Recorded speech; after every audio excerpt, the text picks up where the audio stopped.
సమాజానికి చీకటి మధ్య కవచంలా ఉండవలసిన రక్షకులే రాక్షసుల్లా మారి ఒక నీచమైన పని చేశారు. పైగా ఈ దారుణమైన న్యూస్ ని ఎక్కువగా ఎక్కడ కవర్ కూడా చేయలేదు. నేను మామూలుగా ఇంటర్నెట్ లో బ్రౌజ్ చేస్తుండగా ది హిందూ అనే న్యూస్ పేపర్ ఆన్లైన్ లో చూడడం జరిగింది. అందులో ఈ న్యూస్ అనేది ఉంది. 2 constables accused in Tiruvannamalai dismissed అని హెడ్లైన్ తో ఉంది. న్యూస్ చూస్తే అర్ధరాత్రి వెహికల్ లో ట్రావెల్ చేస్తున్నప్పుడు నార్మల్ చెకింగ్ అని చెప్పి పోలీస్ కానిస్టేబుల్స్ వాళ్ళని ఆపి అత్యాచారం చేసి వెళ్లిపోయారు. ఇంతకన్నా నీచమైన మార్క్ పోలీస్ డిపార్ట్మెంట్ కి ఇంకోటి ఉండదు. ఈ కేసు గురించి పూర్తి డీటెయిల్స్ లోకి వెళ్లే ముందు నేను మీకు ఒక విషయం చెప్పాలి. తిరువన్మలై ఈ ప్రాంతం పేరుని మన తెలుగు రాష్ట్రాలలో అరుణాచలం అంటే ఎక్కువ మంది గుర్తుపడతారు. ఈ మధ్య కాలంలో ఈ ప్రాంతం చాలా ఫేమస్ అయింది. అరుణాచలం మహాదేవుడికి సంబంధించిన ఒక టెంపుల్, అది మన అందరికీ తెలిసిందే. ఈ విషయాన్ని పక్కన పెడితే ఆ ప్రాంతంలో తెలుగు పీపుల్స్ కి ఎక్కువగా మర్యాద దొరకపోవడం కానివ్వండి, రెస్పెక్ట్ ఇవ్వకపోవడం కానివ్వండి, చిన్న చూపుగా చూస్తున్నారంట అక్కడి నేటివ్ పీపుల్. అక్కడ టిఫిన్ సెంటర్స్ లో ఎక్కువ మర్యాద ఇవ్వకపోవడం, హోటల్స్ లో కానివ్వండి, లేదా షాప్ చిన్న వెండర్స్ లో కానివ్వండి, చిన్న చూపు చూడడం కానీ, కొంచెం ఇబ్బందికరంగా మాట్లాడడం కానివ్వండి, ఇలా జరుగుతున్నాయంట ప్రాంతాల్లో. అయితే దీనికి కాజ్ ఏందని రీసెర్చ్ చేసినప్పుడు తెలిసింది ఏంటంటే, ఈ మధ్య కాలంలో ఎక్కువగా ఫేమస్ అవ్వడం వల్ల ఆ ప్రాంతం మన తెలుగు రాష్ట్రాల నుంచి ఎక్కువ మంది జనాభా అరుణాచలం టెంపుల్ ని విజిట్ చేయడానికి అయితే చాలా మంది వెళ్తున్నారు. గిరి ప్రదక్షిణ కూడా ఈ మధ్య చాలా ఫేమస్ అయింది. చాగంటి గారు కానివ్వండి, లేదా ఇతర ఎవరైతే ప్రవచనాలు చెప్తూ ఉంటారో స్వామీజీలు అరుణాచల గిరి ప్రదక్షిణం గురించి ఎక్కువగా చెప్పడం జరిగింది. దీనితో చాలా మంది కనెక్ట్ అయ్యి ఒక్కసారైనా చచ్చిపోయే ముందు ఆ ప్లేస్ కి విజిట్ అవ్వాలని అనుకున్నారు. సో అలా ఒకటేసారి ఈ అరుణాచలం అనగా తిరువన్మలై ఏరియాలో ఉంటుంది కాబట్టి ఆ ప్రాంతానికి ఎక్కువ మంది రావడం అయితే జరిగింది. అక్కడ సరైన ఇన్ఫ్రాస్ట్రక్చర్ లేకపోవడం వల్ల క్రౌడ్ ని కంట్రోల్ చేయడం కొంచెం ఇబ్బందికరంగా మారింది. ఇలా మన తెలుగు రాష్ట్రాల నుంచి అటు ఆంధ్రప్రదేశ్ కానివ్వండి, ఇటు తెలంగాణ కానివ్వండి, ఎక్కువ మంది ఆ ప్రదేశాలకు వెళ్ళడం వల్ల అక్కడున్న లోకల్ పీపుల్స్ కంప్లైంట్స్ రైజ్ చేయడం స్టార్ట్ చేశారు. లైక్ ఒకేసారి జనాభా పెరిగిపోవడం వల్ల రోడ్స్ అనేవి బ్లాక్ అయిపోతున్నాయి, పార్కింగ్ కి ప్లేస్ సరిపోవట్లేదు, రోడ్స్ పైన గొడవలు అవుతున్నాయి, రోడ్స్ అన్నింటినీ గలీజ్ గా చేస్తున్నారు, ఎవరు నీట్ గా పెడతలేరు. నా చుట్టుపక్కల ఉన్న రూమ్స్ రెంట్స్ కానివ్వండి, హోటల్స్ కానివ్వండి, ప్రైస్ ఎక్కువగా పెరిగిపోయినాయి, లోకల్ పీపుల్స్ కి దొరకడమే చాలా కష్టంగా మారింది అని కంప్లైంట్స్ రేజ్ చేశారు. కానీ దీనికి మూలమైన కారణాన్ని గమనిస్తే అక్కడ ఇన్ఫ్రాస్ట్రక్చర్ కరెక్ట్ గా లేకపోవడం వల్ల ఇలాంటి ఇష్యూస్ అనేవి ఎక్కువగా రేజ్ అవుతుంటాయి. అయితే అక్కడ లోకల్ పీపుల్ గవర్నమెంట్ ని బ్లేమ్ చేయకుండా, ఆ ఇన్ఫ్రాస్ట్రక్చర్ బాగాలేదని వీటి కోసం పోరాడకుండా వాళ్ళ ఫ్రస్ట్రేషన్ ని తెలుగు పీపుల్స్ పైన చూపించడం స్టార్ట్ చేశారు. లైక్ ఆన్లైన్ లో కూడా, ట్విట్టర్స్ లో కానివ్వండి, అప్పుడప్పుడు కొన్ని ట్రెండింగ్స్ లోకి వస్తూ ఉంటాయి, అవుట్ సైడర్స్ వచ్చి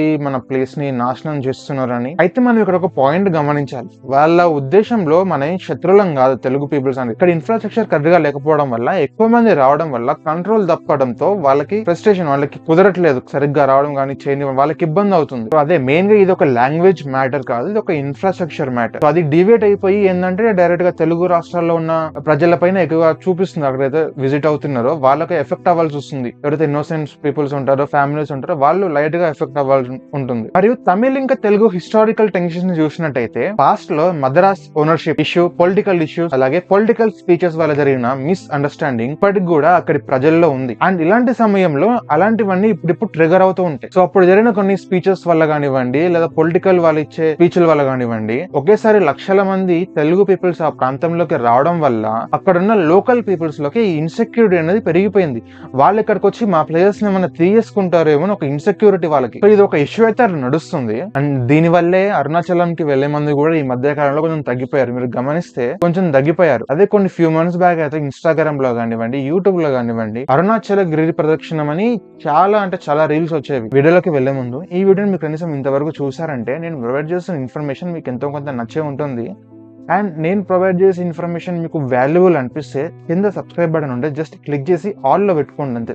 దీనివల్ల మీకు ₹1 ఖర్చు ఉండదు. మన ఛానల్ గ్రోత్ లో మీరు ఒక పార్ట్ అవుతారు. సో ఇంకా మెయిన్ మ్యాటర్ లోకి వెళ్ళిపోయినట్టయితే September 30, 2025 మిడ్ నైట్ 19 years ఒక అమ్మాయి అండ్ అలాగే వాళ్ళ అక్కతో ఒక ట్రక్ లో అయితే వెళ్తున్నారు. తిరువన్మలై మార్కెట్ లో కూరగాయలు, కాయలు అవి అమ్మి తిరిగి వెళ్తున్నారు ఆంధ్రప్రదేశ్ కి వాళ్ళ ఇంటికి. అయితే వాళ్ళని ఎతల్ బైపాస్ రోడ్ అనుకుంటా అక్కడ ఆపి కానిస్టేబుల్స్ అయితే ఇద్దరు ఉన్నారు. సో ఇది నార్మల్ చెకింగ్ అని చెప్పి ఆ ట్రక్ ని అయితే ఆపి చెక్ చేయడం స్టార్ట్ చేశారు. తిరువన్మలై ఈస్ట్ పోలీస్ స్టేషన్ కి చెందిన డి సురేష్ రాజ్ మరియు పి సుందర్. అయితే ఈ ఇద్దరు కానిస్టేబుల్స్ ఆ 19 years గర్ల్ ని వాళ్ళ అక్క నుంచి బలవంతంగా వేరు చేసి పక్కనే ఉన్న ప్లేస్ లోకి లాక్కెళ్లి అత్యాచారానికి పాల్పడ్డారు. సుమారు 4 గంటలకి ఆ అక్క చెల్లిని అక్కడ రోడ్డుపై వదిలేసి ఆ కానిస్టేబుల్స్ అక్కడ నుంచి వెళ్ళిపోయారు. అయితే చుట్టుపక్కల ప్రాంతాల్లో పనిచేసే వాళ్ళు గమనించి బాధితుల్ని గవర్నమెంట్ మెడికల్ కాలేజ్ హాస్పిటల్లోకి తరలించారు. అండ్ అక్కడ పనిచేసే డాక్టర్లు టెస్టులు చేసిన తర్వాత ఈమె అత్యాచారానికి గురైందని ధృవీకరించారు. ఆ తర్వాత రూల్స్ ప్రకారం ప్రొసీజర్ స్టార్ట్ అయితే చేయడం జరిగింది. వాళ్ళు వెంటనే పోలీసులకి సమాచారం అయితే అందించారు. అక్టోబర్ 1న హాస్పిటల్ నుంచి వచ్చిన రిపోర్ట్ తర్వాత Tiruvannamalai all women police station అధ్యక్షన్ మరియు గ్యాంగ్ కింద ఫస్ట్ ఇన్ఫర్మేషన్ రిపోర్ట్ ని అయితే ఫైల్ చేశారు. ఎఫ్ఐఆర్ ని ఫైల్ చేశారు. సో ఎఫ్ఐఆర్ ఫైల్ అయిన వెంటనే పోలీసులు ప్రమాదం జరిగిన ప్లేస్ కి వెళ్లి ఏమన్నా ప్రూఫ్స్ ఏమైనా ఉంటే కలెక్ట్ చేశారు. అండ్ ఆ రోజు ముగిసే లోపే ఆ ఇద్దరు కానిస్టేబుల్స్ ని పట్టుకొని జ్యుడిషియల్ కస్టడీకి అయితే పంపించడం జరిగింది. వాళ్ళని అలాగే సస్పెండ్ కూడా చేశారు. అక్టోబర్ 2న నేరం జరిగిన 48 అవర్స్ లోనే రాష్ట్ర ప్రభుత్వం తీసుకోవాల్సిన చర్యలను అయితే తీసుకుంది. రాజ్యాంగంలోని అరుదుగా వాడే ఆర్టికల్ 311 ని ఉపయోగించి తమిళనాడు ప్రభుత్వం ఇద్దరు కానిస్టేబుల్స్ ని ఎటువంటి డిపార్ట్మెంటల్ ఇంట్రాగేషన్ లేకుండానే డైరెక్ట్ యాక్షన్ తీసుకున్నారు. అంటే వాళ్ళని ఉద్యోగం నుంచి తొలగించడం కానివ్వండి, ఇలాంటి జ్యుడిషియల్ కస్టడీలోకి పంపించడం కానివ్వండి. ఇలా దశాబ్దాలుగా పోలీస్ దారుణాలు, ఇట్లా నార్మల్ పీపుల్ పై పోలీసులు చేస్తున్న దౌర్జన్యాల కేసులు కొంచెం వేరుగా ఉన్నాయి మరియు చాలా నెమ్మదిగా న్యాయం వైపు నడిచేవి. ఏమన్నా ఇన్సిడెంట్ జరిగిందనుకోండి, దాంట్లో పోలీస్ ఏమైనా ఇన్వాల్వ్ అయ్యి తనే చేశాడు లేదా అతని వల్ల జరిగింది అనుకోండి, ఇలాంటి కేసులలో న్యాయం అనేది దొరకడం చాలా ఆలస్యంగా జరుగుతుంది. దీని ఇలా కాదు. దీనికి ఒక మొదల ఎగ్జాంపుల్ చెప్పాలంటే 1992లో జరిగిన ఒక ఇన్సిడెంట్. 269 మంది పోలీసులు మరియు రెవెన్యూ అధికారులు తమిళనాడులోని ఒక చిన్న గ్రామంలోకి ప్రవేశించారు. చందనం ని ఎవరైతే స్మగుల్ చేస్తున్నారో వాళ్ళని కనిపెట్టడం కోసమని ఆ గ్రామంలోకి ప్రవేశించి మొత్తం సెర్చ్ చేయడం అయితే స్టార్ట్ చేశారు. కానీ అలా చేయాల్సింది పోయి అదే పేరుతో ఆ పోలీసులలో కొంతమంది ఆ గ్రామంలో ఉన్న ప్రజల ఇళ్లను దోచుకొని అండ్ అలాగే దారుణమైన విషయం ఏంటంటే 18 మంది మహిళలపై అత్యాచారానికి అయితే ప్రయత్నించారు. జరిగింది. ఈ న్యూస్ అంతగా బయటికి రాలేదు కానీ అయితే పోలీసులు ఇది నిజం కాదు, అబద్ధము, అసలు ఇలాంటి ఏం జరగలేదని వాళ్ళ సైడ్ నుంచి అయితే వాళ్ళు వాదించారు. అండ్ ఇక్కడ మెయిన్ ఇంపార్టెంట్ థింగ్ ఏంటంటే కంప్లైంట్ తీసుకోవాలి కదా, అది జరిగిందో జరగలేదో తర్వాత విషయం. ఆ గ్రామ ప్రజలు కంప్లైంట్ ఇచ్చినప్పుడు పోలీస్ వాళ్ళు ఫైల్ చేయాలి కదా. సో ఈ ఇన్సిడెంట్ జరిగిన 3 years వరకు ఎటువంటి ఎఫ్ఐఆర్ కానివ్వండి, ఎటువంటి కంప్లైంట్ కానివ్వండి తీసుకోలేదు, ఫైల్ కూడా చేయలేదు. సో ఈ ఘటన జరిగిన 19 సంవత్సరాల తర్వాత సుప్రీంకోర్టు ఇచ్చిన తీర్పు ఏందో తెలుసా? నిజంగానే జరిగింది అత్యాచారం. 18 మంది మహిళలపై అత్యాచారం జరిగింది. ఎవరైతే సస్పెక్ట్స్ ఉంటారు కదా చేసిన వాళ్ళు, సో వాళ్ళే దోషులుగా తేరింది. వాళ్ళకి అప్పుడు శిక్ష పడింది 19 సంవత్సరాల తర్వాత. ఇక 2020లో Thoothukudi custodial deaths, police station కస్టడీలో ఉన్న వాళ్ళు చనిపోయారు. అయితే ఈ స్టోరీ ఏంటంటే, అయితే లాక్డౌన్ సమయంలో షాప్స్ కొంచెం ఓపెన్ చేసి ఉన్నారని పోలీసు వాళ్ళు ఏంటంటే ఒక కొడుకుని తండ్రిని అరెస్ట్ చేశారు. అరెస్ట్ చేసి లాకప్ లో వేసినప్పుడు వాళ్ళపై హింస చేయడం కానివ్వండి, లేదా లైంగిక దాడులు చేయడం కానివ్వండి, ఇలా జరిగాయంట. అయితే వీడిని తట్టుకోలేక ఆ తండ్రి కొడుకులు చనిపోయారు. Lockup death. ఇది జరిగిన తర్వాత సోషల్ మీడియాలో కానివ్వండి, లేదా మీడియా ఛానల్స్ కానివ్వండి, ప్రజలు కానివ్వండి ఎక్కువగా మొత్తం వైరల్ అయిపోయి న్యూస్, ప్రజలు ఎక్కువ కోపడడంతో సుప్రీం కోర్టు అయితే జోక్యం చేసుకోవాల్సి వచ్చింది. అండ్ అలాగే ఈ కేసుని సిబిఐకి అప్పగించారు. అండ్ అలాగే దీంట్లో ఎవరైతే ఇన్వాల్వ్ అయి ఉన్నారో వాళ్ళని అరెస్ట్ చేయమని ఆర్డర్స్ కూడా పాస్ చేశారు. ఎంత లేట్ గా జరుగుతుందో చూసారా? వీటికి ఒక జస్టిస్ రావడం కానివ్వండి, ఏదైతే తీసుకోవాల్సిన చర్యలు ఏవైతే ఉన్నాయో ఇంత లేట్ గా వస్తున్నాయో మీకు అర్థమవుతుంది. అండ్ అలాగే ఇంకో ఎగ్జాంపుల్ చెప్పాలంటే కూడా 2021లో జరిగిన ఒక మహిళా పోలీస్ ఆఫీసర్ కి సొంతంగా జరిగిన ఇన్సిడెంట్ ఇది. తన సీనియర్ ఆఫీసర్ పోలీస్ స్టేషన్ లో పనిచేస్తుంటారు కదా, సో తన సీనియర్ ఆఫీసర్, తన పేరు రాజేష్ దాస్. అయితే వీడి పైన సెక్షువల్ హరాస్మెంట్ కేసు అయితే వేయడం జరిగింది. అండ్ ఇది చాలా పెద్ద నింద కాబట్టి అయితే ఈ విషయంలో హైకోర్టు అయితే జోక్యం చేసుకుంది. 2021లో జరిగితే 2023లో ఈ కేసు ఒక తీర్పునైతే అనౌన్స్ చేశారు. నిజంగానే రాజేష్ దాస్ పై అధికారిదే వాడిదే తప్పని నిందించి వాడికి ఎప్పుడు శిక్ష వేశారు. ఎప్పుడు 2-3 years తర్వాత 2021లో జరిగితే 2023లో వాడికి శిక్ష పడింది. ఇంత లేట్ గా వచ్చిందో చూసారా? సో గతంలో జరిగిన ఇలాంటి కేసులలో ఒక క్లియర్ ఎగ్జాంపుల్ ఏంటంటే, అధికారులకు కానివ్వండి, పొలిటీషియన్స్ కానివ్వండి, పోలీస్ డిపార్ట్మెంట్ లో చేసే వీళ్ళు ఏమైనా దారుణాలు చేస్తే కూడా వాళ్ళకి శిక్ష పడడం అనేది కొంచెం ఆలస్యంగా జరుగుతుంది. ఇన్ఫాక్ట్ నేను ఒప్పుకుంటా, పోలీసులు కూడా చాలా మంచి వాళ్ళు ఉన్నారు. కానీ అర్ధరాత్రి సమయంలో కొంతమందిని నమ్ముతాం, అబ్బా పోలీసు వాళ్ళని కొంచెం నమ్ముతాం, ధైర్యంగా ఉంటుంది.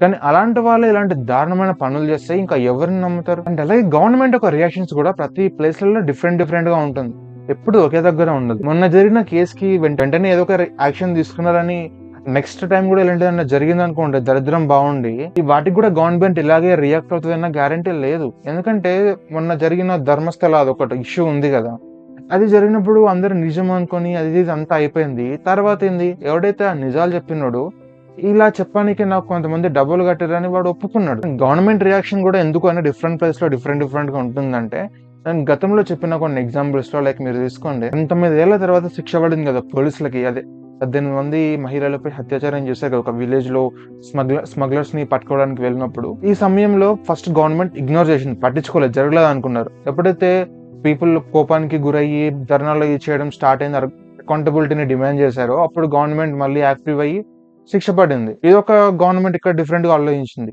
ఇంకోటి ఏంటంటే పోలీస్ కస్టోడియల్ రేప్.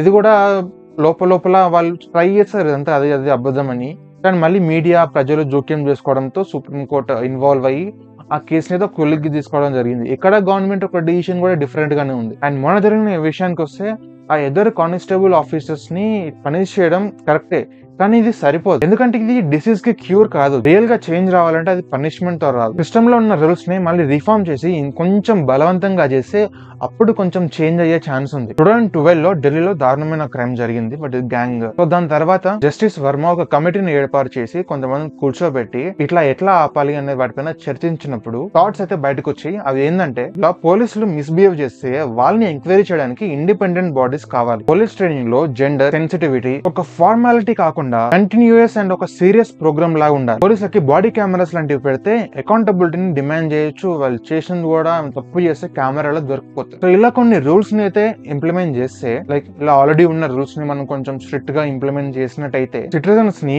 పోలీస్ ఒక అబ్యూజెస్ నుంచి కాపాడవచ్చు. సో గతంలో జరిగిన ఇలాంటి ఇన్సిడెంట్స్ వల్ల మనకు తెలుస్తుంది ఏంటంటే, పొలిటీషియన్స్ కానివ్వండి లేదా పోలీసులు కానివ్వండి, ఇలాంటి వాళ్ళు ఏమైనా తప్పులు చేస్తే వీళ్ళకి శిక్ష అనేది కొన్ని టైంలలో అంత ఈజీగా తొందరగా పడదు.